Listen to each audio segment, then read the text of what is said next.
that one. So now, Sam, I'll invite you to take the chair for ChristchurchNZ and CCHL, and then to take us into public excluded. Thank you. Yes. CNZ, CCHL, and then PX, CCHL, and then the rest of the PX. Yeah, that's fine. Yeah. Welcome along. We're in your hands. So I think they gave you a bit of a time limit to go through, and then we'll go to questions. Kia ora koutou. Yes, thanks, Sam. Thanks for the opportunity to meet with you today. I think it's fair to say Ali and I have done a bit of COVID tag teaming over the last month. So it's Ali's first day out in the real world again. So we are exceptionally happy to be here in person. And I know that time is tight, so I won't say anything except to say that I'm really confident in the work that ChristchurchNZ is doing and the impact it's having at a really challenging time for many people. And Ali is going to walk you through, and I'm taking from Sam's steer, perhaps a slightly edited version of our presentation. But over to Ali. Fantastic. Thank you. And it is lovely to be here in person. So look, the value of 44.5% higher between January and March than in the same period of last year, 2021. And in the last quarter, we've had 2 record-breaking months of consents. And online employment listings also still reached a record high. So from an economic overview, we are continuing to live in challenging times. So the COVID pandemic, as I have experienced firsthand, still affecting markets and the global economy. And a troubled international geopolitical landscape is having a continuing impact on global trade and particularly on supply chains. I think it's worth mentioning the cost of living and inflation in particular. It's become the main talking point. It certainly was a large topic at our Economic Insights breakfast with industries this morning. And that's fueled in part by a 30-year, it's actually a 30-year high. It's almost just under 7%. And labour supply shortages continue to be a big challenge that a lot of our businesses are facing. So it's just a really brief overview of the economic landscape. I thought I'd just very quickly touch on this. This is not something that is retrospective, but I think it's important that you are aware of it. Greater Christchurch 2050 and our letter of expectation has asked us as an agency to pursue 3 key areas of work. The first 2, the development of a place brand strategy and the development of 2 destination management plans, one for Greater Christchurch and one for Banks Peninsula. They're being developed together using a single RFP process. We've received funding from MB to cover the destination management plans. And the RFP for that work has now closed and we're in the vendor selection stage. So look, we're only going to be able to deliver great results with fantastic stakeholder consultation and input. So that's already started for the 3rd piece of work, which is our economic development strategy for the city. But we'll be coming to you to consult about the place, brand and destination management plans in due course. I want to split our visitation and attraction into domestic and international. So we've continued to focus on attracting domestic businesses, migrants and visitors to the city as the border restrictions remained in place for much of the quarter. In the domestic visitor attraction area, one upcoming campaign I just wanted to share is part of our COVID recovery work. So Neat Places have been commissioned to deliver a campaign to drive visitation to the central city during August, and it's called Turn Up the Heat. It's a month of quite a lot of activity, and we've been collaborating with Bruce Rendell and the team here at the council on this, so it's going to be delivered in partnership with Hospitality NZ, the Central City Business Association and the Property Council. So look out for that in August. From an international perspective, it's fantastic that we've been able to get back out into the world again, and we have a partnership with Tourism NZ to promote Christchurch and surrounding regions in the east coast of Australia. We're also investing in research from Kia to help us understand expat Kiwis' interest in Christchurch for business and migration. That comes back to that skills shortage that I referenced earlier. So I'll leave it there rather than go into too much detail on that given the time pressure. I did want to talk a little bit more detail about business support. So I'm thrilled to announce that ChristchurchNZ, in partnership with the Employers' Chamber of Commerce, was successful in again winning the Regional Business Partners contract. And the existing RBP programme is on track with capability funding, business mentor matches and NPS all well above target. We continue to lead the way nationally there. This quarter, we also agreed with MB to facilitate delivery of their Digital Boost programme. That's the skills training programme for small to medium businesses, which is going to be operationalised in quarter 4. From an innovation perspective, startup success continues. Businesses like MenuAid have raised close to $1 million in venture capital funding. And we have a strong pipeline thanks to our cluster challenges, which took place last week. I was really disappointed that COVID prevented me from speaking. Obviously, I still can't speak at the Food, Fibre and Agritech Challenge and the Aerospace Challenge. But I heard they both went really well, with 24 strong accelerator participants, whittled down to 12 finalists in the Food, Fibre and Agritech Challenge. Many of those will now head on to the incubators in our innovation ecosystem. I do want to talk a little bit about skills a little bit more. And as I said, we had an insights breakfast this morning that focused very much on this. And this is the number one challenge facing cities businesses at the moment. So in the short term, we mounted an advocacy campaign last quarter using a report that we produced and promoted to officials and politicians. We recruited and prepped industry spokespeople, people like Ben from Hamilton Jet, to talk to media, and that resulted in really good media pickup, but as of yet, no response to government. We have sent it to the incoming immigration minister and still hope to get a result there. In the medium term, we've designed our Women in Work campaign, which has been branded Power Up, and that's basically looking to connect the nearly 20,000 underutilised and underemployed women in Canterbury with employment. We engage with over 30 different stakeholder agencies and businesses, plus several focus groups of women to design the campaign, and that launches next week. Antarctic office, just basically to say that we've really enjoyed being part of the Te Rama Mai event, which is on at the moment, and the Days of Ice Festival, which is Christchurch's public celebration, is being planned to coincide with the beginning of the next Antarctic season in September and October. Screen Canterbury, we recently had a booth at the Cannes Film Festival, which doubles as the world's biggest trade show for screen production. There's actually a screen production being filmed in town today, for those of you who haven't seen it yet. And we received 12 production inquiries from Cannes.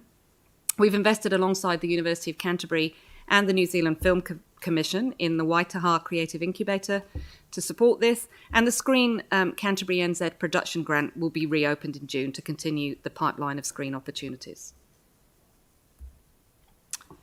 Urban development. This quarter marked a significant milestone in progressing our move towards becoming an extended EDA. ChristchurchNZ and council staff worked together to develop a prioritisation framework for urban development projects and a capital strategy, which was approved by the F&P committee. Work continues with multiple parties to finalise the subdivision and transform Milton Street from a contractor's yard to a mixed-use commercial and residential development. And good progress continues to be made on the residential development phase of the new Brighton regeneration project, with the Beresford's development sites going unconditional and further stages of the Seaview development being brought forward. And we've worked with Neat Places to launch a marketing campaign in New Brighton that will see 8 videos rolled out of local legends, attracting more visitors to the area. For our major events portfolio, Caroline and Venues Otatahi just talked a little bit about the Women's Cricket World Cup.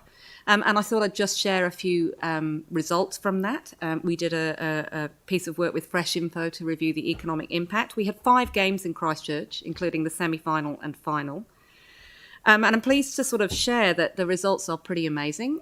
Just under 7,000 people attended the event. We were lucky that we were towards the tail end of the event when some of the restrictions were lifted. Corporate hospitality was sold out with strong demand. We got 8,500 visitor nights in the region generated by the event, and around $740,000 of tourism expenditure. The cost-benefit return to the region was 1.35, and the net benefit to our city was 2.3 million, which includes all of the measured social and economic costs and benefits of hosting the event. And that doesn't even count the community benefits such as satisfaction, net promoters and resident pride, which were really well above average, and it reflected a really timely positive boost to Christchurch. Again, Caroline mentioned Meetings 22, which took place a couple of weeks ago, and our business events team actually started to build up towards meetings by visiting the Asia Pacific Incentives and Meetings event, which is known as AIME, in Australia in Q3. It's one of a global suite of trade shows for the business events industry, and it's the Asia Pacific equivalent of meetings. And I hope you all saw how vibrant the city was when Meetings was in town. It really was fantastic to get that buzz. At AIME, we secured hot leads for events that would inject $11 million into our city's economy. And then just a couple more slides, just moving on to our financial performance. Delivery continues to be impacted by COVID during the quarter. Underspending activity cost is most notable in our destination and attraction area due to the postponement or cancellation of major and business events such as Sail GP, which has been moved to next year. I should also note that nearly half of our revenue for the quarter is from sources other than council, and that relates to COVID recovery, a lot of it's central government tagged funding. Borders opening combined with expenditure of business support will see an increase in spend in the final quarter, but we will see a significant portion of central government funding transferred into the new financial year.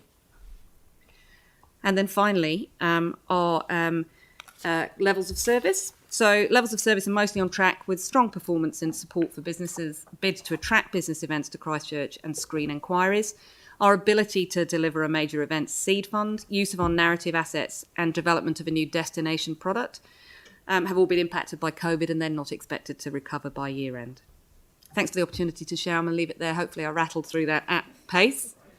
So, and we're really happy to take any questions that you've got.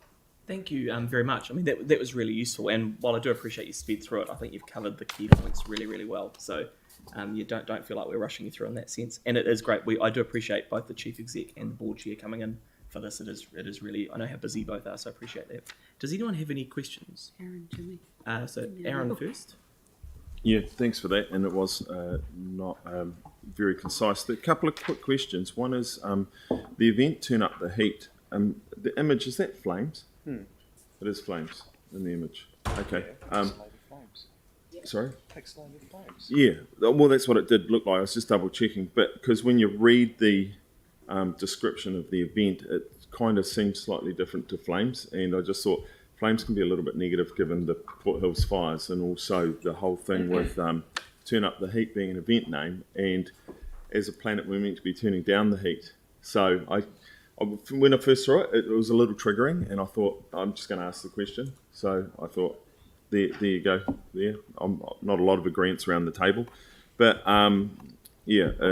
a good food shop. Aaron, I'm just conscious of time. So well, it's consideration of names, Sam. If you put a bad name to an event, the event might not be that successful. No, I could good name point. others, but we haven't got all day. As Ellie has always said, you can pass your feedback through via email as well at any time. So Yeah, not my thing. And then the other one is the Screen Canterbury, the grants that have gone into that have brought the productions to town. Fantastic. I did have someone ask me the other day to ask the question around is that now locked in for an amount of time, and does the funding for that stay, is that separate, or does the money for those grants get used to fund the screen office?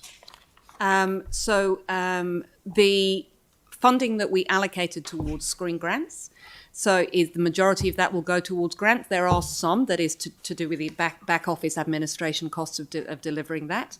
So, but we have essentially closed the fund for this year. We were oversubscribed and we ended up basically allocating what we can, but it does take quite a long time for some of those to come through. So they don't always actually materialise as quickly as perhaps we thought. We are opening the grant again at the beginning of this year, and we expect to have a positive interest in that again, but some of it comes and covers our administration overheads, but as little as we can. We want the majority of it to be out there actually attracting people. Absolutely, and it'd be good to for elected members to see a really clear update of which ones did get here and what they ended up being, because that's the easy way to continue the funding is to see the success, whereas if it's not subscribed, no one turns up, no one films. What's the point? But I know that it's been good, so that would be great. Thank you. Yeah, that's useful. Thank you. Jimmy? Quickly, one question. Thank you for the report. Because in March of this year, Council, we approved the prioritize international partners, particularly regarding to the follow all the international relations policy framework. But ChristchurchNZ is one of key stakeholders. Today I didn't hear about it. How do we to integrate our resources, focus on those prioritize USA, Australia, Korea, and China? I didn't hear about it, particularly regarding to the tourism, education, or investment, etc. Thanks for the question. Look, we're really excited about the international framework. We think it's a really, really great message, and the fact that we're focusing as a city, I think that's been well received. We are working closely. I've spent quite a lot of time with the Consul General of China in the last quarter talking about what we can do, and I know that she is very proactively helping build relationships with our China focus area. We are limited by budget, and we're also limited by the fact that there are some parts of the world that are still restricted in terms of where we can go and what we can do, but we are going to be very targeted in where we focus our international energy. We just can't afford to have a scattergun approach. We've got to take that international framework and build on it. So we are big believers in it. It's just that we're a bit limited in terms of funds and timing at the moment.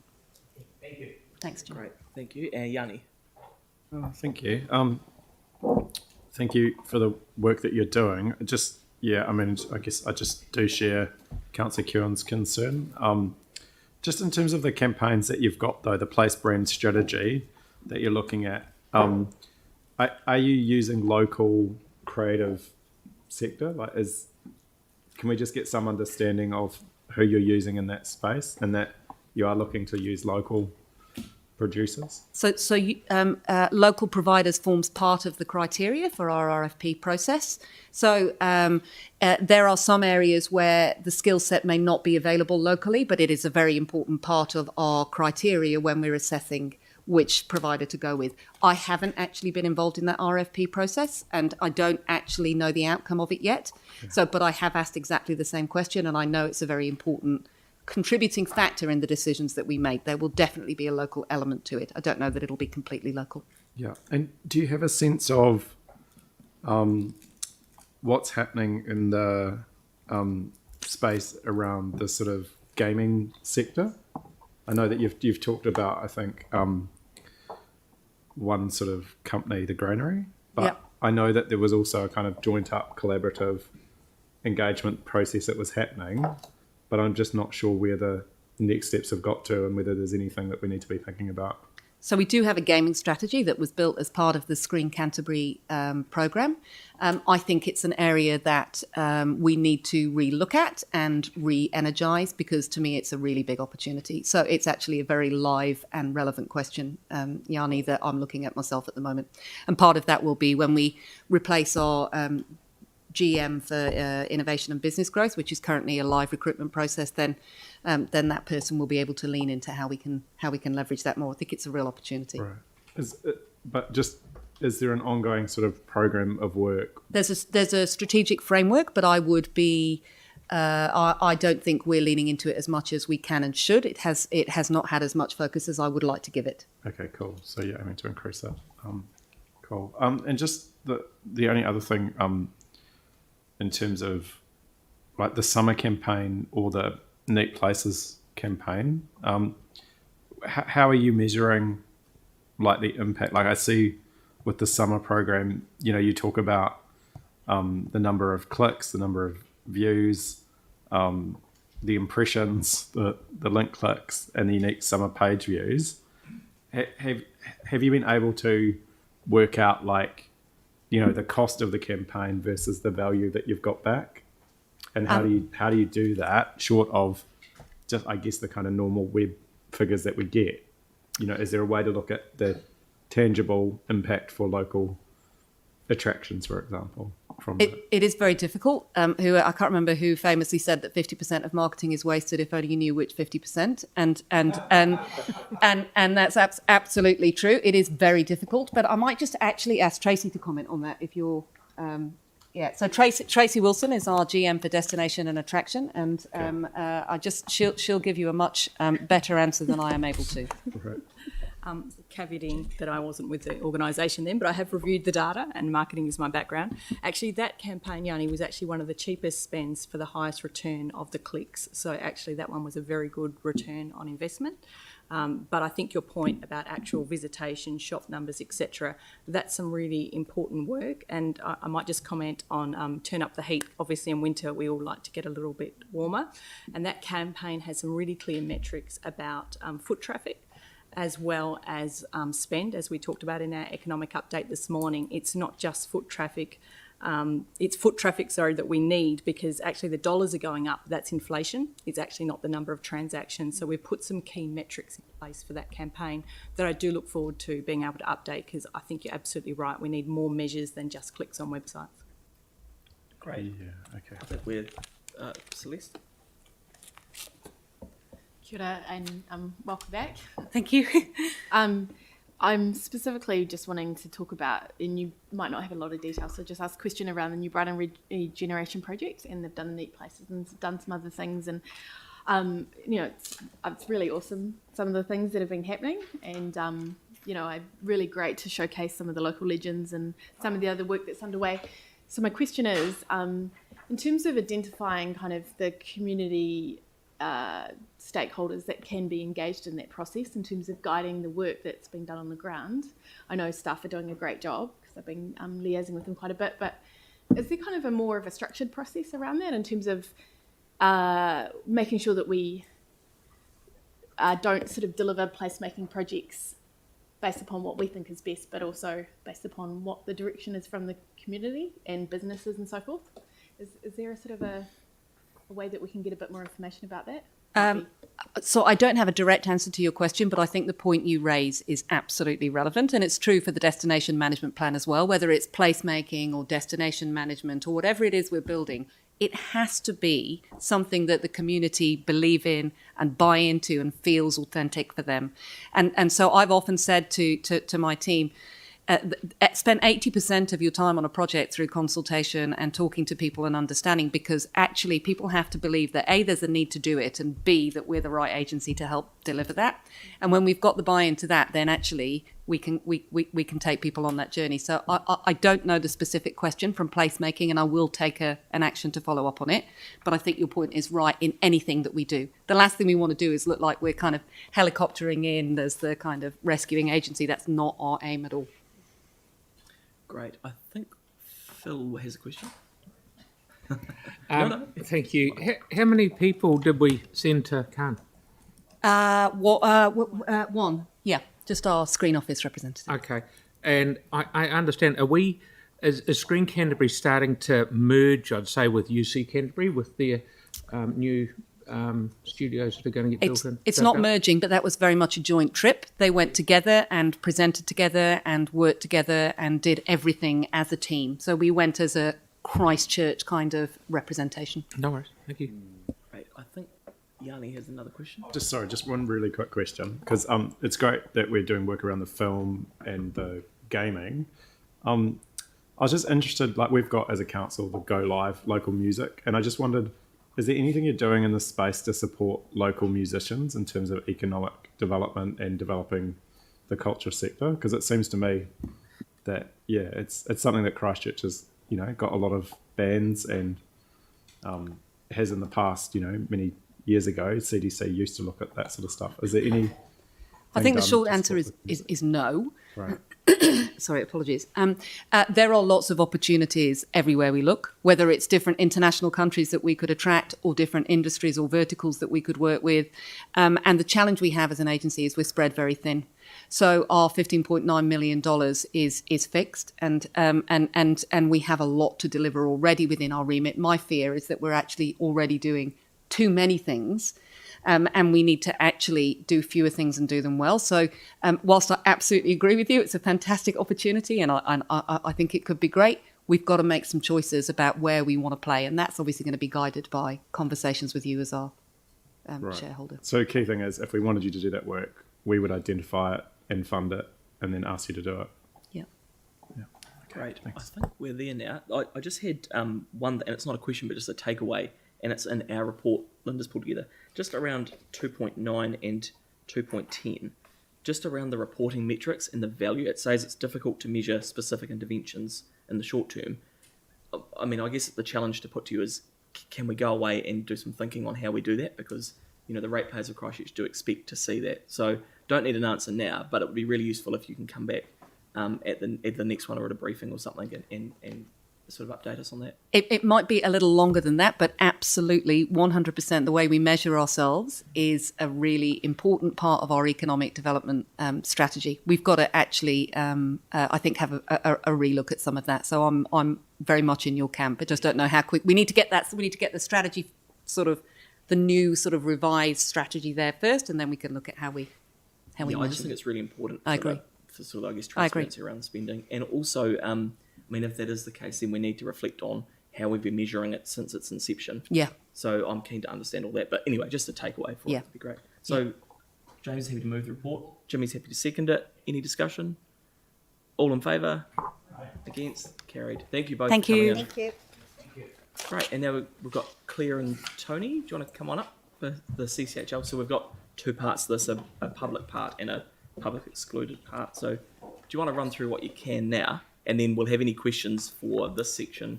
And then when we go into PX, you can obviously ask those commercially sensitive ones as well. Sure. Okay. Sorry, just bear with me while I.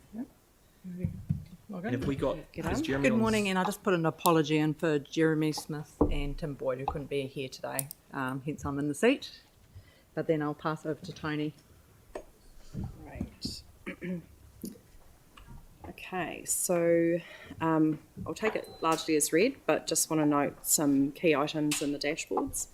Financial performance, Orion, LPC and Enable have reported strong results for the period to 31st of March with profit above their SOI targets.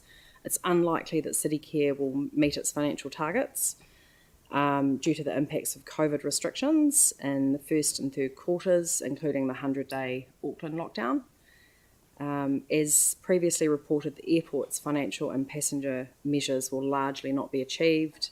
Higher passenger volumes are expected now that there's been a return to MIQ-free travel, so we expect to see an improvement in financial results for the airport going forward. In relation to health and safety, the LPC team was devastated by the fatal accident at the port on the 25th of April. Ongoing support is in place for the team and investigations are underway. For sustainability, Enable has performed well on reducing Scope 1 and Scope 3 emissions by converting 70% of their vehicle fleet to electric and hybrid vehicles, and 3 solar installations have been completed on the central office to mitigate against Scope 2 emissions. And in terms of paying the living wage to employees, following the work that CityCare has done on the National Remuneration Framework, by September of this year, all employees in the CCHL group will be paid at or above the living wage. And in terms of contractors, Enable continues to maintain the living wage for all primary contractors. The airport recently renegotiated their cleaning contract, which includes provisions to pay the living wage. And Orion, LPC and CityCare and EcoCentral continue to work on implementing the living wage for ongoing suppliers where not already paid. And just to finish off, in other news, on Monday, Enable and Council officially launched Christchurch free Wi-Fi, and last night at the New Zealand Energy Excellence Awards, Orion's network planning engineer, Yu Yin Ki, won the prize for Young Energy Professional of the Year, which is a very good result. Just to open up to questions. Right. Well, thank you very much. Does anyone have any questions for the public session now? Yanni? Just to be clear on the living wage to the contractors, do we know if the cleaners at the airport are currently getting the living wage? And if not, do we know what the time frame is for that? So my understanding is that the contract is in place from FY23. I'm not sure exactly when in FY23, right. But there are provisions in there that they must be paid the living wage and retain that level of the living wage. If it goes up, then that has to go up as well. Right, okay, that's good. And just wondering, like, we've had Venues Aotearoa talk to us, and I know that there's kind of a cross-council collaboration around different things around our companies, but they've had this really successful local procurement and supplier sort of strategy that's doing really well. I just wondered if CCHL is looking at any of the things that they've done through our companies to look at sort of getting the synergy around maximum benefit to our local producers and suppliers. At this stage, we haven't looked at that, but it does seem something that we should consider on at the board. What? And What would be the best way for us to get that? Because I mean, I'm pretty sure we've referred to it previously, but it just, I mean, I'm just really impressed with what venues at Tatahi are achieving, and it seems like we could get even a greater impact if we looked across our council companies through CCHL as well. Yeah, I think we'll come back and we'll ask the subsidiaries what they're doing. Yeah. I think what would be what you could do is, because remember venues, when we talked to venues about it, we were suggesting that they go and talk to some of the entities. So I think probably taking it back and actually catching up with venues at Tahi. Yep. And then once you can assess what they've done, then you can look at working with the rest of the group and come back to us. Sounds good. Yeah, that's cool. Thank you. Cheers. Okay. No, that's cool. I guess the only. No, it's cool. I'll let it go. It's fine. No worries. Hey, the only question I had was around, I guess, profitability and the dividends for the year, and it looks like we're sort of on track to meet them. And I just wondered, and I was kind of hoping Jeremy was here for it because he's probably got the historic knowledge of it, but like I find with these papers, what's really useful is to put a bit of context around the annual dividends. So it's got in here we're on track for 16.1, but I guess what the public want to see is, given the level of the investment, and we've sort of been having conversations about that, is actually has that gone up on prior years? No, so it has reduced compared to prior years, but because we paid that 17 million special dividend on RBL property last year, so if you average over the last 2 years, I think it's a payout ratio of around about 55%. Right. It has been reduced from pre-COVID levels because obviously the group's been impacted by that. Yeah, it is good, I guess, just to have that context around it going forward. Just again for the public who are looking at it. So maybe that could be an action to take. Don't know if Linda's here, but going forward. Okay, well, I'm happy to move that report if Aaron's happy to second it. Any discussion? All in favour? All right. Against? That's carried. Great. Thank you. Now we'll move into public excluded. And I think the plan is to, just for anyone that's into it, like Stephen and the like, we've got obviously the council meeting at 2:00, and then anything that we don't get through before then, we'll do after that meeting. So, great. So we've got a resolution there to include Tony and Claire, and then the team from the Rod Donald Trust. I'm happy to move that. Mike's happy to second it. All in favour? Is anyone in favour? Are they all awake? Against? Carried. Thank you. That's great. So